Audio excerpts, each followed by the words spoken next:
Aquí estamos, con Quique Recio de Madridismo al Día. Os dije que íbamos a hablar de esta situación, que es una situación absolutamente normal en un partido. Lo que pasa es que, bueno, cuando está Vini de por medio, pues se saca un poquito de Madrid y esto nos va a dar pie a hablar de si caben todos en ese frente de ataque. Quique Recio de Madridismo al Día, feliz año, felices Reyes y nada, lo mejor para ti y para los tuyos en este 2026, tío. Muchas gracias, Miguel. Y bueno, pues también para ti y para todos los seguidores del canal. Otro año aquí que vamos a estar aquí comentando las cosas a tope de nuestro Real Madrid. A ver si el 2026 va mejor que el 25. Sí, tío. A ver si mejora la cosa. Y bueno, con respecto a esto, pues son cosas del campo, del partido, cosas normales que tiene que intentar gestionar un entrenador. Como bien dices, con Vinicius todo coge un contexto mayor. Sí que es cierto que también recordábamos a Ancelotti, por ejemplo, lo cual también es normal, recordarle cosas en banda. A ver, esa es la labor de un entrenador. Y también añadir que Vinicius es un jugador que sí que en un momento determinado, siendo atacante, pues, oye, a veces en tus labores defensivas, en tus repliegues, en tus presiones, pues a veces te puedes dejar un poco llevar. No sé si eso es ya en la segunda parte, donde le costó un poquito más y llegaron los cambios, lo desconozco. El tema es que hay que darle naturalidad a este tipo de acciones. Sí, pero el problema existe. O sea, es que aquí yo veo a la gente muy polarizada, ¿no? No, pero es Wow. normal. No. A ver, el problema existe y sobre todo porque si tú dices, oye, mira, si Vinicius fuese, ¿qué te digo yo? Butragueño. Butragueño no era un tío físico aparte era otro fútbol, ¿no? Sí. Pero si fuese otro tipo de futbolista, pero Vinicius, que es un animalico físico, o sea, es una cosa espectacular lo que puede dar ese muchacho a nivel de resistencia. Es verdad que cuando tú haces mucho esfuerzo defensivo, luego a lo mejor pierdes frescura arriba, pero chico, juegas en banda, lo mismo le pide a Rodrigo y a lo mejor hay alguna imagen con Rodrigo diciéndole eso. Es verdad que al final cuando los cambia en el último tramo del partido es porque también Rodrigo le está faltando un poquito eso.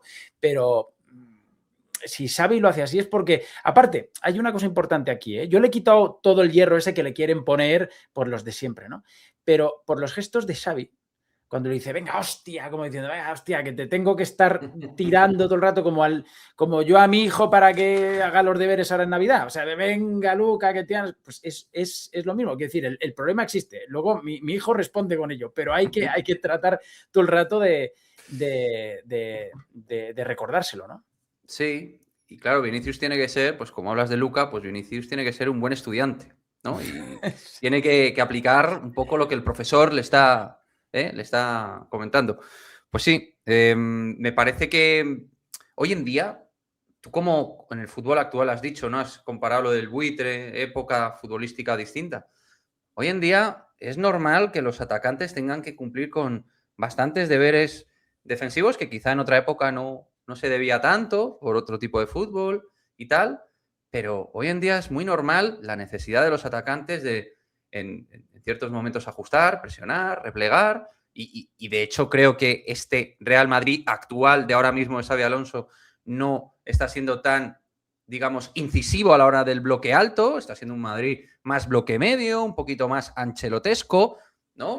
Pero no mal, sino simplemente es una tesis de lo que está disponiendo ahora mismo este Real Madrid.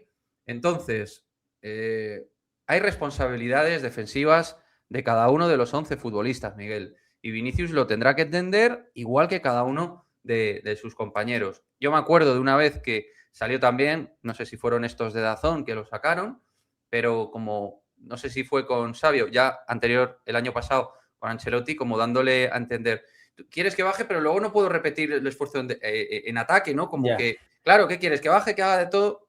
A ver, yo creo que todo dentro de un orden no es una cuestión de correr más, sino correr bien. A lo mejor lo que hay que hacer es que seas más eficaz en tu labor defensiva. Eso también es responsabilidad del entrenador, pero tuya. También tiene que haber ese punto de querer ayudar al equipo en esas labores. Porque aquí Mm, Gonzalo sí que lo hace. Es más, Alonso lo recuerda en rueda de prensa que su labor a nivel defensivo como primera barrera para el equipo contrario es muy importante y que eso lo entiende muy bien. Y eso no quita para que luego haga goles. Ojo, los esfuerzos de Gonzalo no son los mismos que los de Vinicius, ¿eh? Ni lo que tiene que hacer con el balón Gonzalo es lo mismo que tiene que hacer Vinicius.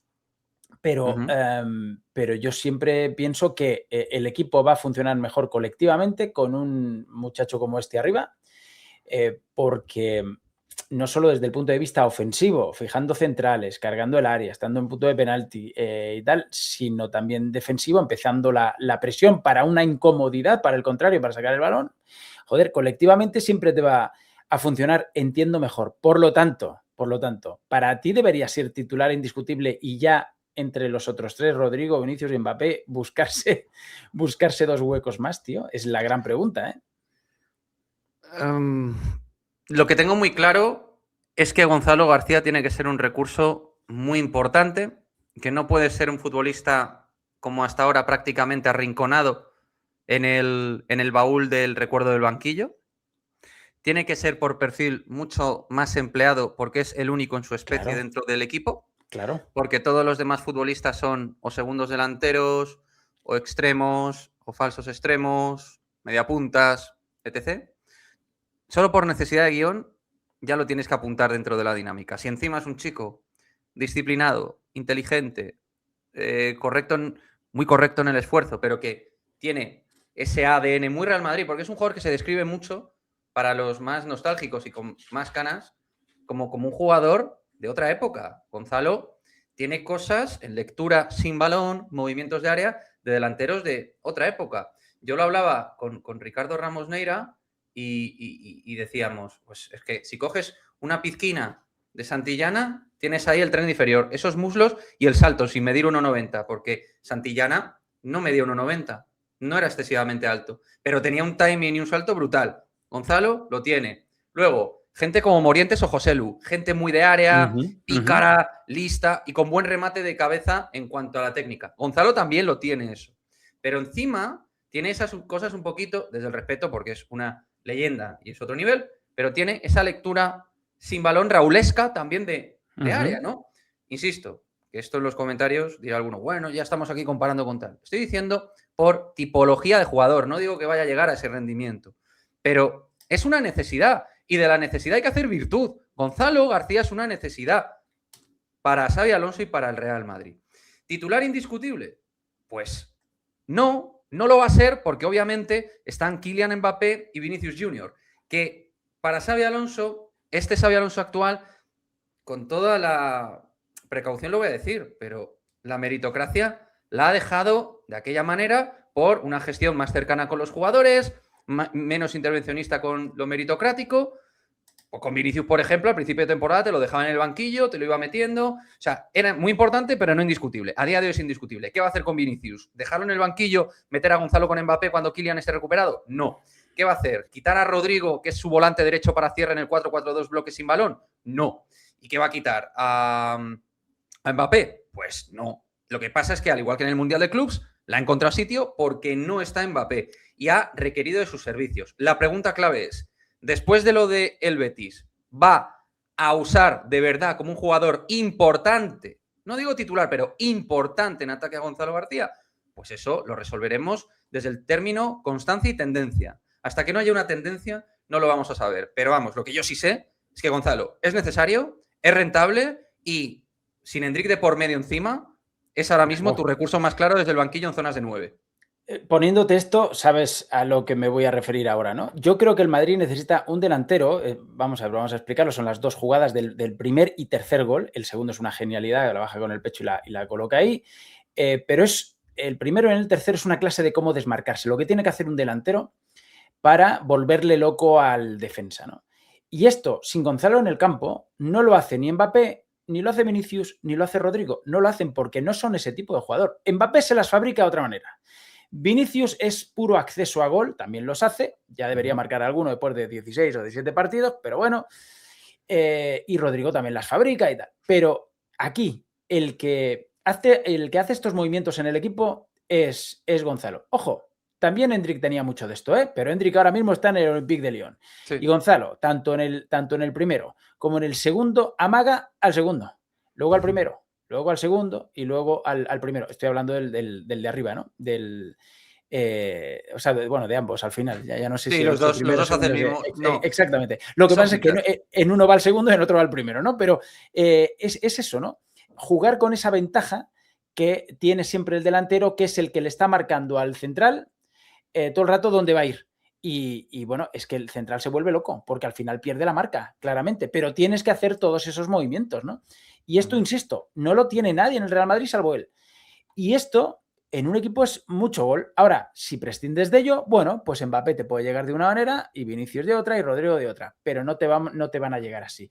Y cuántas veces hemos dicho que el Madrid, cuando intenta centros al área y tal, siempre falta alguien. Nunca cargamos el área, coño, aquí lo tienes.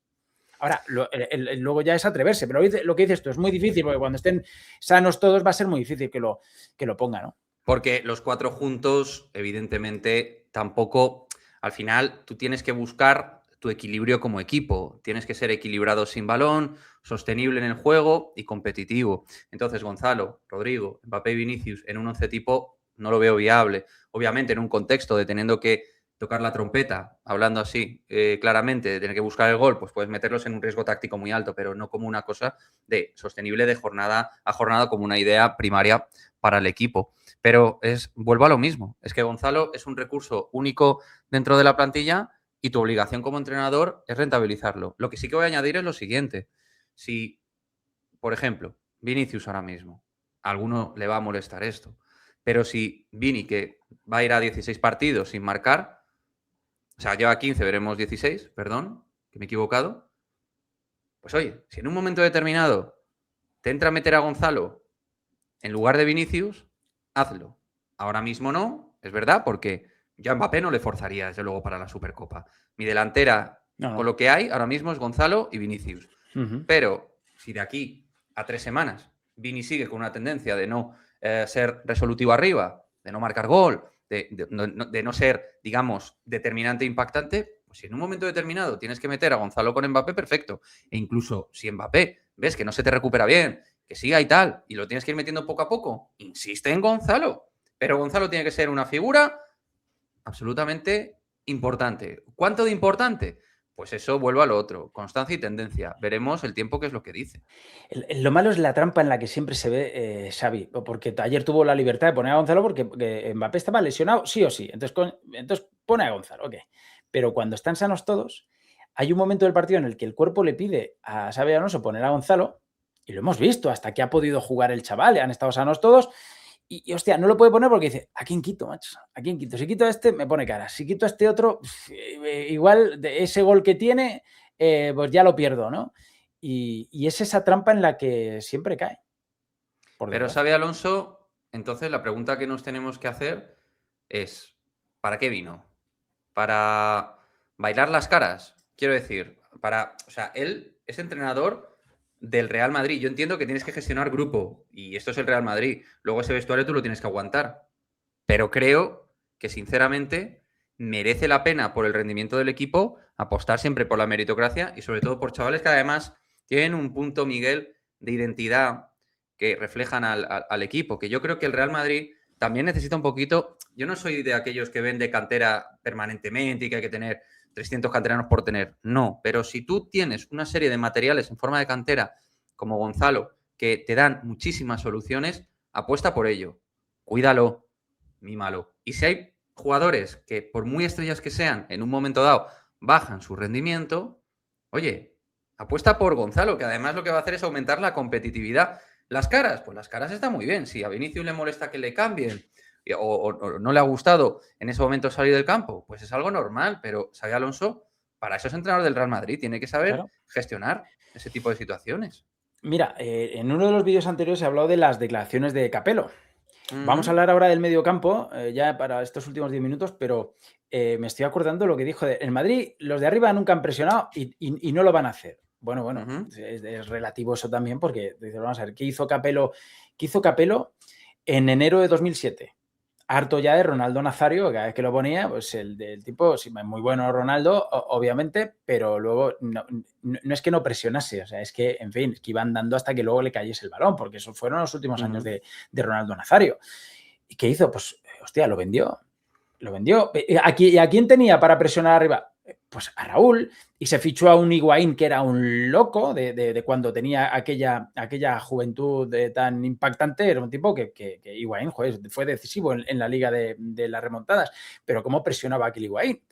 y estaba también Van Nistelrooy. Hombre, a lo mejor no presionaban tanto como se pide ahora en el fútbol moderno, pero sí que presionaban. De hecho, se deshizo del que no presionaba, que era Ronaldo. Con lo cual, yo creo que ahí hay un poquito de, bueno, pues, dices tocapelo. Yo ahí tengo mis reparos. Si tú quieres añadir algo, dilo. Pero No. en lo que tienes razón es en lo del centro del campo. Dice, pues, ¿cómo va a funcionar mejor el Madrid que antes si ha perdido toda la calidad en el centro del campo? Tiene muy buenos futbolistas, pero ha perdido, creo que no los nombró directamente a Kroos y a Modric, pero es evidente. Tú y yo siempre esto lo hemos comentado. Claro, es que el Real Madrid, en su política con el centro del campo, Miguel, entendió una inversión por una tipología de jugadores en una estructura más o menos general, aunque con matices, con Tchouaméni, Camavinga, Valverde y Bellingham. Insisto, cada uno con sus matices, porque estamos mezclando jugadores 8 con 6, con un 10 que no sabemos si es un 8 o un 10, que es Bellingham, que en realidad es más un 8 que un 10, pero a él le gusta más tal. Entonces, digamos que se ha ido desintegrando con el paso del tiempo, como es normal, pues una serie de jugadores que eran concretamente 2, llamados Toni Kroos y Luka Modric, que esos pies, esa manera de ver el fútbol, esa manera de progresar, romper líneas, enfriar, acelerar, dar el time al partido de lo que pedía, todo eso se perdió. Ante eso, desde hace 1 año y medio, el Madrid no ha dado una respuesta de mercado. Claro. Porque obviamente, con todo el respeto, pues Ceballos no es una respuesta real de mercado. Arda Güler no es ese tipo de futbolista. Es otra cosa a nivel de jugador y yo sigo pronunciándome en ese sentido, que le sigo viendo claramente como un mediapunta o como un 10, ¿no? Entonces, oye, yo creo que, pues, en mi canal lo he comentado muchas veces con jugadores que suenan para el Real Madrid, ¿no? Proyectos futuribles y tal. Creo que el Real Madrid se tiene que tomar en serio, como Xabi Alonso se ha querido tomar, porque decía Arantxa Rodríguez en verano que Xabi Alonso pidió a Zubimendi. Yo no sé si era Zubimendi el nombre, pero al menos, desde luego, tenía una querencia Xabi Alonso por que hubiese otro tipo de centrocampista, aparte de los buenos que tenemos, pero otro tipo de jugador para redondear ese centro del campo. Creo que hay que tomárselo en serio en verano, Miguel, e ir a por un jugador que ajuste mejor en la organización. El nombre, pues, oye, hay muchísimos nombres de distinto tipo, más consolidados, menos consolidados, pero creo que hay jugadores. Ya hemos hablado de algunos de ellos, como Adam Wharton, por ejemplo. O Keith Smith, es que yo creo que ahí son diferentes, ¿no? O sea, son bastante diferentes, muy diferentes. Vamos. Por poner ejemplos, Keith Smith, yo por lo que he visto, se parece a Pedri. Es un tipo que no es un pivote, pero que puede dar muchísimo juego en el centro del campo y tiene mucha pausa, te acelera cuando tiene que acelerar, tiene buena relación con el gol, golpeo, tiene mucha clase ese chaval. Bueno, tiene un poco, yo siempre digo que además los dos jugaron en este caso, no, Kevin De Bruyne no, pero Tijani Reinders sí. Tijani Reinders jugó en el AZ Alkmaar y Kevin De Bruyne tiene ese aspecto físico, ¿no? Jugador fuerte, llegador, magnífico pase, últimos pases, asociativo, pero con un magnífico golpeo. A ver, Keith Smith me parece un 8. Adam Wharton me parece un 6 para progresar, para jugar. Él está bien cubierto en el Palace con 3 centrales y es un chico que entiende el fútbol de maravilla. Si tú buscas un progresivo, es decir, un centrocampista para, con los pases, detectar cuál es la zona donde tiene que ir el balón, ese es Adam Wharton. Si tú lo que buscas es un jugador dinámico que pueda confluir en más mapas de calor, más alturas, pasando del 8 al 10, triangulando en las zonas de 3/4 y tal, y buscando golpeos desde fuera y últimos pases, ese es Keith Smith. ¿Qué es más necesario? ¿Wharton o Smith? Wharton. Pero Smith es un proyecto también súper interesante, Miguel. Hay gente incluso que dice que, oye, el Madrid necesita 2 centrocampistas, si sale Ceballos, tal. Bueno, pero el dinero es el dinero también. Claro. Los dos no estaría nada mal. Lo que pasa es que se nos acumula el trabajo por este hombre que ves ahora mismo en pantalla. Ah, bueno, sí. Lennart Carl, macho. Lo que pasa es que esto es un proyecto a muy largo plazo porque el Bayern va a decir, ¿cómo? ¿Qué? Y además es que ha generado un terremoto ahí en Alemania, pero el chico ha dicho lo que ha dicho. Sí, lo que ha dicho lo ha dicho y yo creo que Uli Hoeneß le habrá tirado de las orejas, como dice a Toni Kroos, también en su momento con unas declaraciones ahí. Yo creo que cuando llegó cedido del Leverkusen después, me suena más o menos. En tal caso, centrándonos en Lennart Carl, aquí hablamos de una cosa bastante hardcore de jugador. A ver, Lennart Carl, esto los Andrés Weiss y gente muy experta de Bundesliga te lo van a analizar mejor que yo. Pero vamos, todo lo que yo tengo de este chico es pura golosina. O sea, es un un 10, el Bayern juega un 4-2-3-1, que es un sistema donde él se siente muy cómodo, protegido, él coge el balón en 3/4, acelera, pero confluye mucho en zonas de Nico Paz también. Entonces, bueno, es un jugador diferente, pero que confluye, como digo, en zonas de Paz, en zonas de Arda Güler, en zonas de jugadores que tú ya tienes por ahí. Lo que pasa es que Arda no tiene la velocidad de este chico, ni el desequilibrio. Nico Paz tampoco tiene la agilidad de este jugador. Y este chico, pues apunta muy fuerte. Entonces, lo de Lennart Kall, ¿es una necesidad por posicionamiento? No, tú miras el proyecto. Contrato hasta 2028, valor de mercado 60 millones. Hemos hecho vídeo en el canal, hemos reaccionado al madridismo al día. Me parece un pelotazo de jugador. Pero vamos, no sé, termina el contrato en el 28. Si no renueva, pues a lo mejor un equipo y el Madrid se puede ir a por él. Si ves que el chaval te quiere... A ver, el chaval es un escándalo. Algunos lo quieren comparar con Messi. Yo no comparo con nadie. Yo lo que digo es que este chaval lleva el balón como pocos. Y al ritmo, a la velocidad que lo lleva pegado, ¿eh? Cuando lo lleva, el balón pegado. Mira, aquí lo que le hace este partido contra quién fue, ya no me acuerdo, creo que es Bundesliga Pues sí. ¿no? Lo que le hace aquí a este es lo que le hizo... Ese es el Eintracht de Frankfurt, creo, ¿eh? Sí, le hizo Messi a Boateng, ¿te acuerdas? En aquellas semifinales de la Champions. Voy para acá, voy para allá. Sí. Es un futbolista brutal. Termina rematando con la derecha y parando. Paradón Del portero, claro. Pero que vamos, que le vimos un golazo contra el Arsenal, por ejemplo, también en Liga de Campeones. Creo que fue contra el Arsenal. Y sí, es un jugadorazo de la leche. ¿eh? Solo 17 años, a punto de cumplir 18 y vamos, en febrero. Proyectazo tremendo. Sí, luego Nagelsmann va a ir contando ya con él. Yo creo que, de hecho, no sé si lo ha convocado ya, pero vamos, va a ir a... Este chico yo creo que va al Mundial, ¿eh? Si Nagelsmann hace... Es un poco raro Nagelsmann, pero si no hace nada raro, este chico apunta a titularidad con Alemania. Lo que pasa es que, y tú lo decías, y ya con esto terminamos, vamos juntando jugadores muy parecidos. O sea, claro, vemos a Güler, nos llena el ojo, se nos antoja, lo traemos. Vemos a Franco Mastantuono, lo mismo. Vemos a Nico Paz, que lo hemos criado nosotros, pero tiene que volver naturalmente, lo mismo. Entonces, ¿qué pasa? Vamos a juntar a ver, que esto es para mucho tiempo, ¿eh? Y ojalá se dé, y a lo mejor nunca se da. Mira, Cherki dijo lo mismo que este muchacho, lo mismo, y ahí está, en el Manchester City. O sea, que igual al final nunca vienen, ¿no? Pero claro, en fin, te tienes que decidir por 1 o 2 de estos, no por 5, ¿no? Es que la manta no cubre todo. Y al final, a ver, yo soy de la teoría, pero vamos, por suerte para el Madrid, no soy su secretario técnico, pero yo creo que el Madrid, donde tiene que meter, digamos, la inversión 26-27, para mí es en la zona del 6 del centro del campo y en la zona del central. Evidentemente se necesitan 2 centrales, al menos un medio, y a partir de ahí ya empezamos a hablar de lo que queráis. Eso es lo que es mi opinión, ¿eh? Mi opinión. Bueno, Quique, que un abrazo muy grande, tío. Nos vemos prontito ahí también en tu canal, que se porten muy bien los Reyes y que, bueno, y que, en fin, o sea, la próxima vez que hablemos va a ser en tu canal y en la previa del partido contra el Atleti, en las semifinales de la Supercopa de Arabia, pero luego para el próximo lunes que volvamos a hablar en este canal ya habrán pasado muchas cosas, madre mía. Sí, es una semana muy importante, ¿eh? La Supercopa para el Madrid es un punto de inflexión y para Xabi Alonso también. Sí. Y tanto que sí. Bueno, tío, un abrazo muy grande. Dadle like a este vídeo si os ha gustado, suscribíos al canal, también al de Quique, a Madridismo al Día y nada, nos vemos en el siguiente. Chao, Quique. Chao. Chao.